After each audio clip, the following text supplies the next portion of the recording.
So in this video, we are going to explore the different things you can do with Python. So I'm going to zoom in this slide and go on all these points one by one. Select a pencil here. Okay. So Python is great for web development. You can use Django and Flask for building websites, and you can also use Beautiful Soup and Scrapy for doing web scraping. Let us to gather data from the web. Next application is data analysis and visualization. Python has powerful tools like NumPy and Pandas, which are used to handle data. You can create beautiful graphs and charts using libraries like Matplotlib, Seaborn, Plotly. So all these libraries, all these three are commonly used for performing data visualization, also known as exploratory data analysis in like data science and machine learning, which is the first crucial step in the whole life cycle. Next application is machine learning and artificial intelligence. Python is the more popular language in these two fields also. So the libraries like scikit-learn, TensorFlow, Keras, PyTorch are commonly used to build smart systems. For processing natural language, you can use libraries like NLTK, Spacey. So if you're going to proceed your career in machine learning, NLP, so all these libraries are commonly used there. You can use Python for automation and scripting.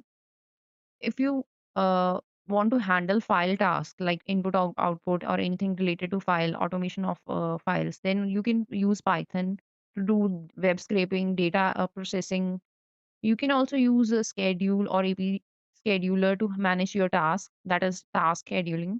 In scientific and numerical computing, let me just zoom in the lower part first. Okay, erase these. Select the pencil again. Okay. So you can use Python in software development, writing prototype, doing game development. You can also use Python in doing networking like socket programming, chat applications, client server network automation using Paramiko and Netmiko. Python is also very helpful in cybersecurity using doing penetration testing using SCAPE, PNW tools, security automation.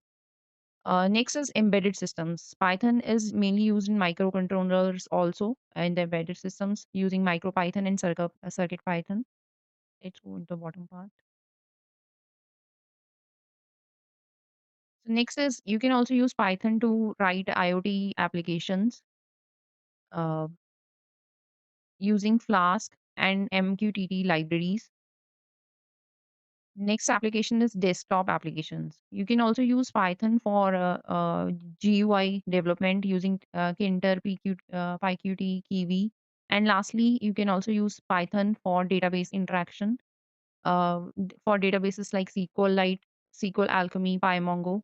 So all these are the broad applications of Python. Depending on your requirement, you can use the Python in the required application area.